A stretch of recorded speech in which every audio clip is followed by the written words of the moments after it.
உடம்புக்குள்ள நோய் வந்துருச்சு அப்படின்னு சொல்றாங்க. நோய் அப்படின்னா என்ன? நோய் அப்படிங்கிறது ஒண்ணு கிடையாது அப்படின்னு தாங்க சொல்லணும். பொதுவாகவே உடம்பு தேவையில்லாத விஷயத்த வெளியில தள்ளுது. அந்த வெளியில தள்ளுதலை தான் இன்னைக்கு உள்ள சமூகம் நோய் அப்படின்னு புரிஞ்சு வச்சிருக்கு. நம்ம உடம்புல 3 விதமான கழிவு தேக்கம் நடக்கும். அந்த கழிவு தேக்கம் இன்றைய நிலையில தான் 3 விதம்.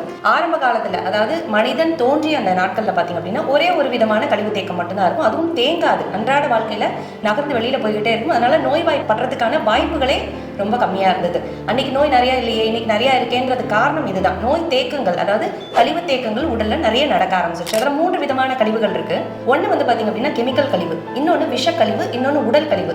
இந்த 3 கழிவுகளோட தேக்கங்கள் தான் ஒவ்வொரு இடத்துக்கு தகுந்த மாதிரி தன்னோட நிறத்தையும் தன்னோட குணத்தையும் மாத்திக்கும். அந்த மாதிரி மாற்றிக்கிறது தான் நம்ம இன்னைக்கு அந்த உறுப்பு சார்ந்த நோயா நம்ம சித்தரிச்சுக்கிட்டு இருக்கோம். ஸோ இது நோய் அப்படிங்கிறதே உடலுக்கு வரவே வராது.